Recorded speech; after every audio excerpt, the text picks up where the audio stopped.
80% लोग। दोस्तों, आज का स्पीच चालू करने से पहले मैं थोड़ा खुद का इंट्रोडक्शन करना चाहता हूं। मुझे पता है इधर जितने भी लोग मुझे पहली बार देख रहे सुन रहे पक्का उनके दिमाग में भ्रम पैदा होगा। भ्रम क्या है कि निखिल सर जब आए, बॉडीगार्ड्स सब साथ में आए, निखिल सर जब आए बहुत सारे लीडर्स उनको फेलिसिटेशन कर रहे हैं। भ्रम क्या होगा कि यार निखिल सर कौन? प्रवीण सर के बेटे। प्रवीण सर नेटवर्क मार्केटिंग उद्योग सम्राट, उनको इतना मान सम्मान मिल रहा है, उसके लिए भी निखिल सर को इतना मान सम्मान मिलता होगा। लोगों का भ्रम है नहीं है सर? लगता है नहीं लगता? सच बोलना, राइट और रॉन्ग? आज सही मायने में अगर आप मुझे पूछो, आज इधर ही नहीं लेकिन पूरे भारत में मुझे इतना मान सम्मान, इतना रिस्पेक्ट मिलता है, उसका एक रीजन है। उसका रीजन है, आज शायद से आप जानते नहीं होंगे क्योंकि अपना पहली बार मुलाकात हुआ है, राइट? जब मैं 20 साल का था, कितना सर? जब मैं 20 साल का था, उस टाइम पे मेरे पापा ने मुझे, मैंने अपने पापा को बोला कि पापा मुझे माइलस्टोन देखने समझने करके, राइट? पापा ने क्या बोला कि निखिल, अगर तुझे मेरे धंधे को देखना है, धंधे को समझना है, तो तुझे 3 कदम नीचे आना पड़ेगा, काम करना पड़ेगा, फील्ड वर्क करना पड़ेगा, तभी तू मेरे लोगों को जानेगा, समझेगा। मैं अपना जर्नी ज्यादा एक्सपेंड करके नहीं बोलूंगा, लेकिन आपको छोटी छोटी चीज ऐसे ऐसे बोलूंगा जो मेरे साथ हुई है। जैसे एग्जांपल, जब मैं माइलस्टोन ज्वाइन किया, माइलस्टोन ज्वाइन करने से पहले मेरा लाइफस्टाइल कैसे था? शायद से आप मुझे पहली बार देख रहे हो, जान रहे हो। आपके टॉप लीडर्स को पूछना, मैं जो फैमिली बैकग्राउंड से आता हूं, करेक्ट? आज के टाइम पे मैं काम नहीं करूं तो भी पैसा है, राइट? काम नहीं करूं तो भी पैसा है। वो फैमिली बैकग्राउंड से आता हूं। आज से 7 साल पहले जब मैं 20 साल का था, उस टाइम पे जब मैं मुंबई गया था अपने ट्रेनिंग के लिए, मेरा डेली रूटीन मालूम है क्या सर? सुबह 8:30 उठो, 9 o'clock तक रेडी हो, 9:50 9:30 ग्रैंड रोड लोकल ट्रेन पकड़ो और लोकल ट्रेन पकड़ के जाओ अंधेरी से दूसरा ट्रेन पकड़ो, दूसरा लोकल ट्रेन पकड़ के जाओ थाने। मुझे करीबन 1.5 से 2 घंटा लगता था साउथ मुंबई से थाने जाते हुए। थाने पहुंच के मेरा काम क्या? थाने जब पहुंचा, उधर से 10 मिनट पैदल वॉक करके जाओ, किधर? अपने कंपनी के ग्राउंड डे मैंने, क्या नाम है उनका? राजेश यादव जी। एवरीडे उनका ऑफिस जाओ, एवरीडे उनका ऑफिस जाके हाजिरी दो कि सर मैं आ गया। उसके बाद अपनी कंपनी का प्लान सीखो, अपने कंपनी का पेआउट सीखो और एवरीडे 1-to-1 करो डिस्ट्रीब्यूटर्स के साथ, राइट? 2 महीना, 3 महीना, 4 महीना, 5 महीना निकल गया, राइट? उसके बाद मैं भी इंसान हूं, धीरे धीरे करके मेरे पापा मेरे साथ क्या क्या करने लगे। पहला लोकल ट्रेन में भेजा, दूसरा बजट में रखा, तीसरा जो चीजें लग्जरी थी मेरे पास, वो धीरे धीरे धीरे करके सब हटा दिया। मैं भी इंसान हूं, मुझे भी लगता है यार क्या कर रहे मेरे पापा मेरे साथ। तो एक बार क्या हुआ सर, मैं साउथ मुंबई में था, संडे था उस दिन। मैंने अपने पापा को फोन किया, फोन करके क्या बोला कि पापा आप ही मुझे बोलते हो कि निखिल टाइम का कदर किया कर, टाइम बचाया कर। तो पापा ने बोला हाँ तेरी बात सही है। तो मैंने अपने पापा को समझाया कि पापा मुझे साउथ मुंबई से थाने लगता है 1.5 से 2 घंटा और रिटर्न में आते हुए लगता है 1.5 से 2 घंटा, 4 घंटे पापा मेरे ऐसे खर्च हो जाता है। मैंने क्यों ऐसा बोला? एक बहाना चाहिए था कि कैसे मैं ये सब चीजों से बाहर निकलूं। सबको समझ में आया सर? एक बहाना दिया था। मैंने अपने पापा को बोला, पापा ने बोला निखिल तेरी बात सही है,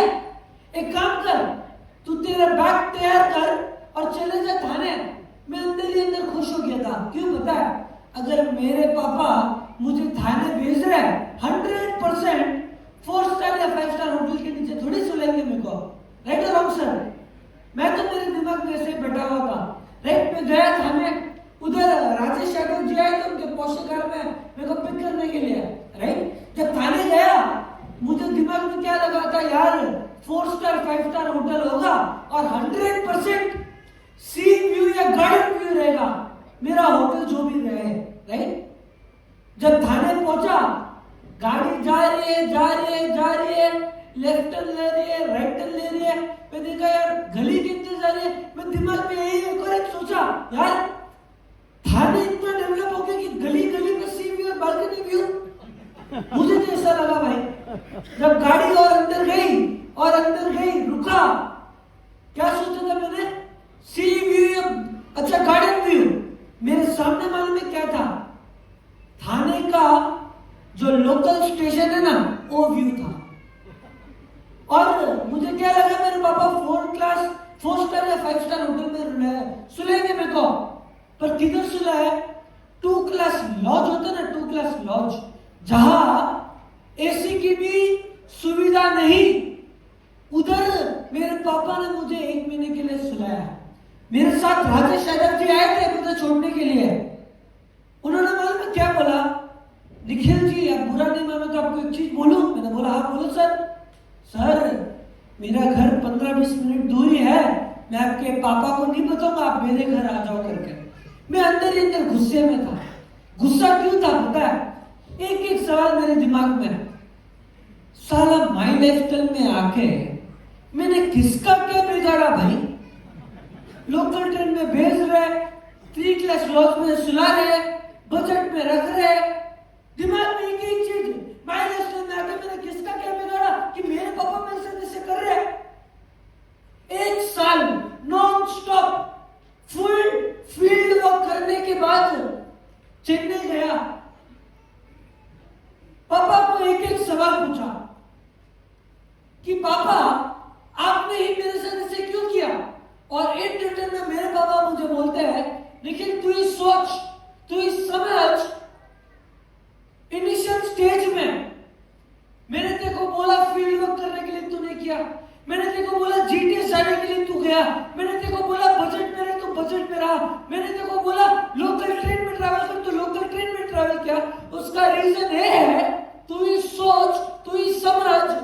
इनिशियल स्टेज में जब अपना कोई भी डिस्ट्रीब्यूटर अपना धंधा ज्वाइन करता है, वो क्या स्टार्टिंग में BMW गाड़ी से चालू करता है क्या सर?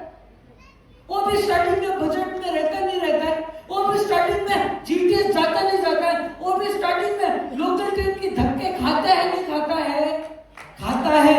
उसके लिए उस दिन मेरे पापा ने मुझे बोला कि निखिल, उसके लिए मैंने तेरे को बोला कि जिस दिन हम मिलके हर एक डिस्ट्रीब्यूटर का पेन फील करेंगे ना, उस दिन मिलके हम इस कंपनी को दुनिया की नंबर 1 कंपनी बना सकते हैं। और मैं दिल से धन्यवाद देता हूं मेरे पापा को और मेरे लीडर्स को, क्योंकि सिंपल सर, जब मैं लाइफस्टाइल ज्वाइन किया, मेरे पापा के पास 2 ऑप्शन था सर। ऑप्शन नंबर 1, निखिल जब माई लाइफस्टाइल ज्वाइन करे उसको बड़ा सा घर दो, उसको बड़ी सी गाड़ी दो, उसको बड़ा सा ऑफिस दो, उस लीडर को बोलो निखिल के कैबिन में आए, कंपनी का प्लान समझे, कंपनी का पेआउट समझे, कंपनी के प्रोडक्ट्स के बारे में समझे, और धीरे धीरे निखिल को कंपनी का स्टेज दो। कर सकते थे नहीं कर सकते थे सर, 200% कर सकते थे। लेकिन अगर आज मेरे पापा ऑप्शन नंबर 1 सेलेक्ट करते ना, आज शायद से मैं आपके बीच में आता नहीं माय डियर फ्रेंड्स। उसका रियलिटी, उसका मतलब है मैं भी आज के टाइम पे भी साल में 250 दिन नॉन स्टॉप फील्ड वर्क करता हूं माय डियर फ्रेंड्स, राइट। उसके बाद मैं धन्यवाद करना चाहता हूं भगवान का, ईश्वर का, जिन्होंने मेरे को चंदन परिवार में जन्म दिया, राइट। उसके बाद इधर एमआई लाइफस्टाइल मैनेजमेंट के लिए भी जोरदार तालियां, अपने नॉर्थ इंडिया के रीजनल मैनेजर भरत सर के लिए जोरदार तालियां, आप लोगों के राहुल चंदन सर के लिए जोरदार तालियां जो आपको सपोर्ट करते हैं। उसके बाद मेरे प्यारे डायमंड लीडर्स, राजस्थान के पहले डायमंड सुनील रमावत सर के लिए जोरदार तालियां। केरला के डायमंड, इनसे जमी जमी बात करो कुछ सीखने का मिलता है। ऐसे विनोद सोलमन सर के लिए जोरदार तालियां। One of the most respectable person in entire north India, जिनको लोग पूरे भारत में इंस्पिरेशन जैसे दिखते हैं, ऐसे विजय टेतरवाल सर के लिए भी जोरदार तालियां। अपने जयपुर के आईटीसी किधर संजय सर दिखती है, किधर संजय सर बाहर हो गए, संजय सर के लिए जोरदार तालियां। उनकी wife, role model for every women, Kashish ma'am के लिए जोरदार तालियां। उसके बाद किधर अपने हीरालाल कुलदीप सर के लिए जोरदार तालियां दिखती है। उसके बाद आनंद बंसल सर के लिए जोरदार तालियां। उसके अलावा मेरे प्यारे सीटीसी से लेके हर एक माई लाइफस्टाइल के परिवार को निखिल चंदन कोटि कोटि कोटि प्रणाम करता हूं। दोस्तों, आज मैं एक चीज का वादा करता हूं सारे लोगों के सामने से। अब तक आपके दिमाग में एक सवाल था कि सर कंपनी का फ्यूचर क्या है, कंपनी कब तक चलने वाली है, उसका आंसर देने के लिए आज मैं इधर आया हूं, माय डियर फ्रेंड्स, राइट। उसके अलावा कंपनी का बेसिक जो मैं चाहता हूं, अगर आप इस धंधे में लखपति करोड़पति बनना चाहते हो, विदाउट बेसिक आप इस धंधे में लखपति करोड़पति बन नहीं पाओगे, माय डियर फ्रेंड्स, राइट और रॉन्ग सर। आज मैं आपको वादा करता हूं कि आज का पूरा इवेंट, पूरा फंक्शन खत्म होने तक आप लोगों को पता चल जाएगा कि माई लाइफस्टाइल ने 11-12 साल में क्या क्या क्या अचीव किया है और आने वाले टाइम में क्या क्या क्या अचीव करने वाला है, माय डियर फ्रेंड्स। ये मेरा वादा है, राइट सर। जनरेशन बदल रही है, क्या सर? जनरेशन बदल रही है। एक 10 साल पहले क्या ट्रेंड था? 2G, फिर क्या आया? 3G, उसके बाद क्या आया? 4G, अभी क्या चल रहा है? 5G। टेक्नोलॉजी इतना 10 साल में बढ़ गया। आज अपने रोड, सड़कें कितने अच्छे बने नहीं बने सर? इतने अच्छे बेहतरीन बने। मुझे जयपुर का तो पता नहीं, लेकिन पैन इंडिया बोलूं, नेशनल हाईवेज बोलूं, बहुत अच्छा बना है। उसके अलावा अपनी गवर्नमेंट की बात करूं तो फैंटास्टिक ट्रेन्स बनाए, वंदे भारत जैसे, राइट। इंफ्रास्ट्रक्चर 10 साल पहले जो था, आज जो है, गवर्नमेंट ने बहुत अच्छा काम किया, राइट और रॉन्ग सर। लेकिन सब कुछ तो बढ़िया है, लेकिन आज इंडिया में सबसे बड़ा प्रॉब्लम क्या है सर? आज मुझे पता नहीं कि आज आप लोग क्या वे में देखते हो, लेकिन मुझे एक एक नजरिया दिखता है सर। आज इंडिया में सबसे बड़ा प्रॉब्लम एक ही चीज है, वो है बेरोजगारी। दूसरा है आज के टाइम पे अपने यूथ, अपने यंगस्टर्स सुसाइड करते हैं सर। आप लोग, मुझे पता नहीं अखबार पढ़ते हो नहीं पढ़ते हो, लेकिन आज मैं थोड़ा आर्टिकल्स लाया हूं आपको दिखाने के लिए कि आज पूरी दुनिया में, पूरे भारत में क्या चल रहा है। देखना चाहते हो सर? इधर एक जनवरी 3 का एक रिपोर्ट है सर, जिसमें लिखा हुआ है 3rd student ends in life in Kota. Kota पता है सर? तीसरा स्टूडेंट जैन 3rd में सुसाइड कर लिया। उसके अलावा IIT Allahabad student died by suicide in hostel a day before his birthday. उसके अलावा dental student 20 died by suicide in Bengaluru. उसके अलावा 23 years boy from Delhi, a lead aspiration died by suicide in Kota. ये last month का report है. इसमें क्या हुआ है? Students found dead in hostel room at BITS Pilmai, Goa. ऐसे रिसेंट आर्टिकल्स का है. मैं जब गूगल में एक टाइप किया ना सर, लास्ट 10 साल में पूरी दुनिया में एज फ्रॉम 18 to 27 करीबन पूरी दुनिया में 17 लाख से ज्यादा लोग यूथेनेमिया सुसाइड किए हुए हैं. 17 लाख, राइट दोस्तों. उसके बाद आज इंडिया में जैसे मैंने बोला कि सबसे बड़ी प्रॉब्लम क्या है? Government I give income tax relief, now what do you want? क्या सर इसमें क्या डाला हुआ है कि गवर्नमेंट ने हमको इनकम टैक्स रिलीफ दिया, पर लोगों को क्या चाहिए आज के टाइम पे? इनकम. आज के टाइम पे सबसे बड़ा प्रॉब्लम ये है. आज इधर गवर्नमेंट से भी बहुत सारे लोग आए होंगे. मैं हर एक इंडस्ट्री का रेस्पेक्ट करता हूँ सर, राइट. हर एक इंडस्ट्री का रेस्पेक्ट करता हूँ. आज हर एक इंडस्ट्री में क्या चल रहा है दिखाना चाहता हूँ, राइट. एक आर्टिकल आया सर जिसमें लिखा हुआ है पूरे भारत में 2014 से 2022 तक पूरे भारत में 22 करोड़, क्या सर? पूरे भारत में 2014 से लेकर 2022 तक 22 करोड़ युवा youth candidates government central job के लिए अप्लाई करते हैं. और 22 करोड़ में से करीबन 7.22 लाख लोगों को ही नौकरी मिलती है my dear friends, central government में, राइट. उसके बाद एक आर्टिकल आता है इकोनॉमिक टाइम्स का जिसमें लिखा हुआ है ओवर 93,000 कैंडिडेट्स के अलावा 3,700 पीएचडी होल्डर्स यूपी में पीओन की नौकरी के लिए अप्लाई किया माय डियर फ्रेंड्स. ये मैं बोल नहीं रहा हूं, राइट.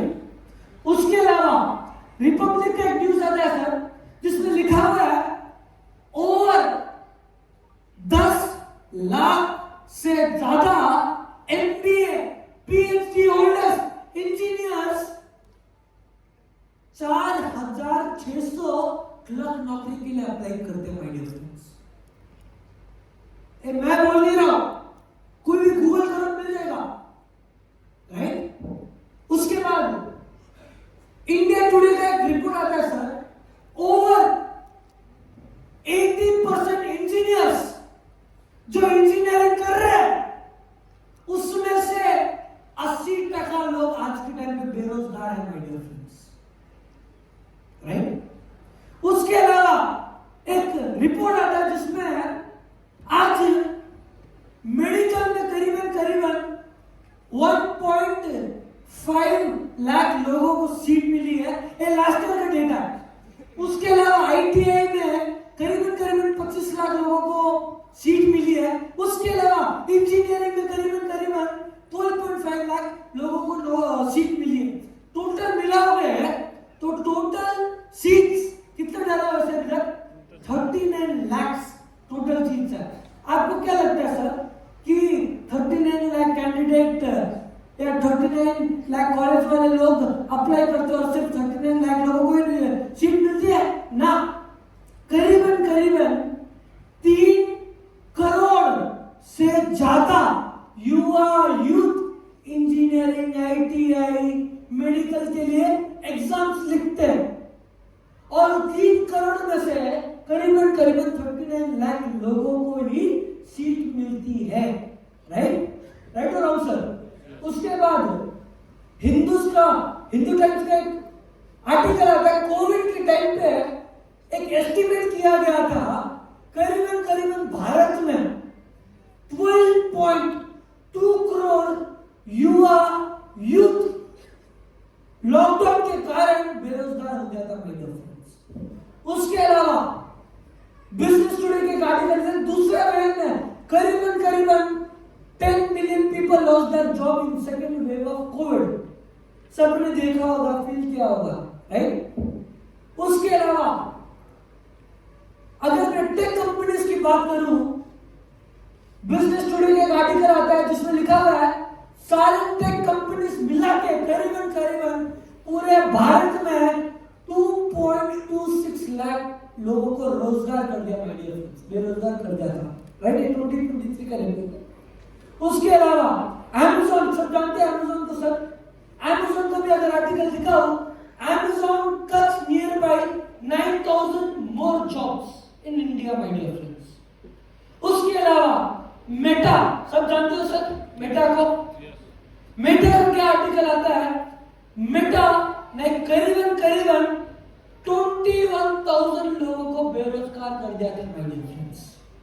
उसके अलावा ट्विटर, जिसको आज अपन एक्स के नाम से जानते हैं,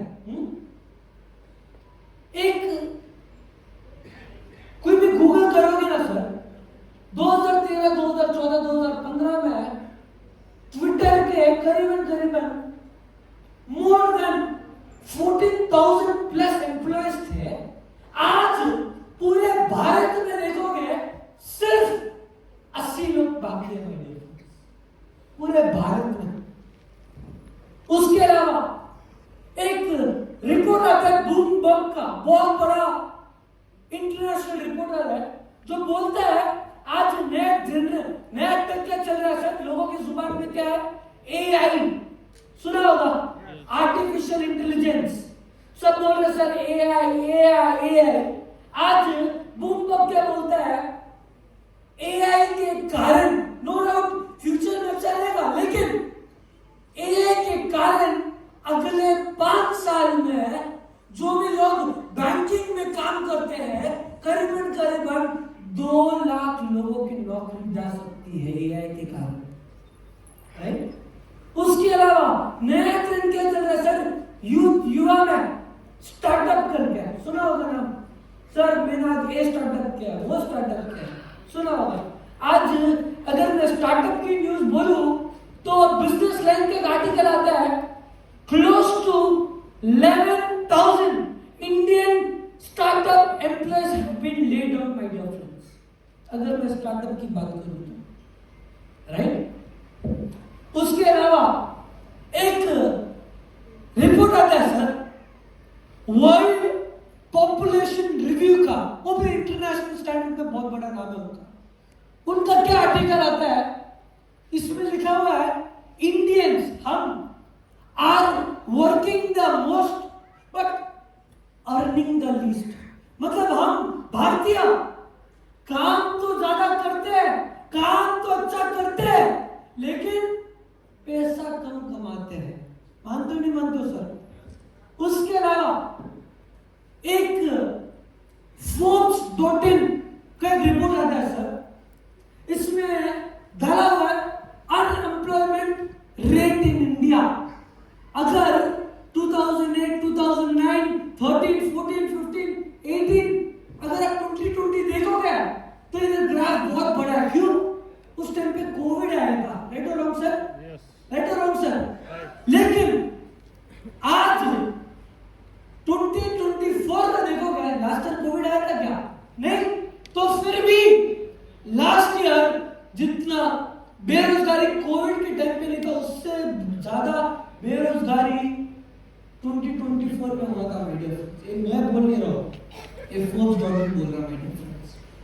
मैंने ऑलमोस्ट आपको सब इंडस्ट्री के बारे में बात क्या नहीं किया सर, कि मेटा क्या कर रहा है, एक्स क्या कर रहा है, अमेज़न क्या कर रहा है, टेक कंपनीज क्या कर रहे हैं, बैंकिंग क्या होने वाला है, सब बात क्या नहीं किया सर मैंने ऑलमोस्ट सब इंडस्ट्रीज के बारे में। मैंने जितने भी इंडस्ट्रीज के बारे में बताया उधर क्या डाला हुआ था? Unemployment, unemployment, unemployment. अभी सुनते हैं कि यही बिजनेस मीडिया वाले लोग डायरेक्ट सेलिंग के ऊपर क्या बोलते हैं, सुनना चाहते हो सर?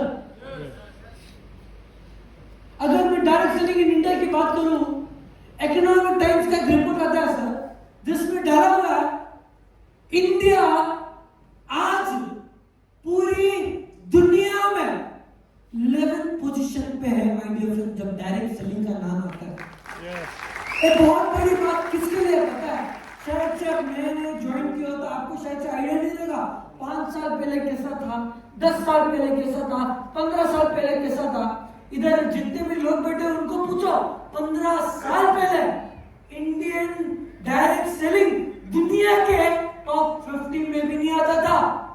आज गर्व से बोलता हूं पूरी दुनिया में इंडियन डायरेक्ट सेलिंग 11 पोजीशन पे आता है, राइट। उसके अलावा टाइम्स ऑफ इंडिया का एक आर्टिकल आता है जिसमें डरा हुआ है, जिसने क्लियर कट लिखा है कि आज पूरी दुनिया में इंडियन डायरेक्ट सेलिंग 11 पोजीशन पे तो है ही, लेकिन अगले 10 साल में इंडियन डायरेक्ट सेलिंग पूरी दुनिया में टॉप 5 में होने वाला है।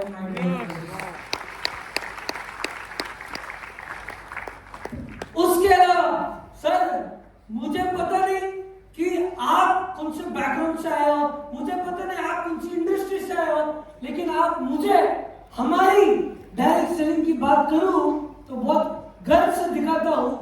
इकोनॉमिक टाइम्स का एक आर्टिकल आता है जिसमें लिखा हुआ है बाय 2025 इंडियन डायरेक्ट सेलिंग 1,80,00,000 लोगों को रोजगार भी देने वाला है।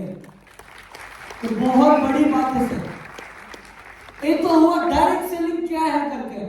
आज मैं पर्सनली चाहता हूं अगर आप इस बिजनेस में, जैसे मैंने स्टार्टिंग में बोला था,